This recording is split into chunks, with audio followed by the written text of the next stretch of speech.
বারোমাসি আম গাছগুলোতে ফল ধরে থাকার পাশাপাশি নতুন করে কিন্তু মুকুল আসতেই থাকে।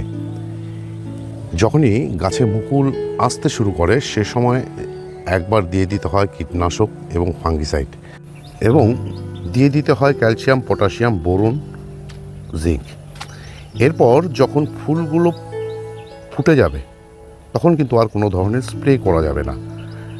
স্প্রে করতে হবে ঠিক তারপর যখন সেই সমস্ত ফুল থেকে এই ছোট ছোট গুটিগুলি ধরতে শুরু করবে, সে সময় আরেকবার দিয়ে দিতে হবে কীটনাশক, ফাঙ্গিসাইড, পটাশিয়াম, ক্যালসিয়াম এবং বোরন। এ ধরনের গাছগুলোতে এই পরিচর্যা করে গেলেই কিন্তু, বিশেষ করে 12 মাসি আম গাছগুলোতে এই সময় গাছ ভরে ফল ফলানো যায়। আর এটাই ছিল আজকের ছোট্ট একটি টিপস। এ ধরনের ছোট ছোট টিপস পেতে আমার চ্যানেলটিকে সাবস্ক্রাইব করে নেবেন। সবাই ভালো থাকবেন।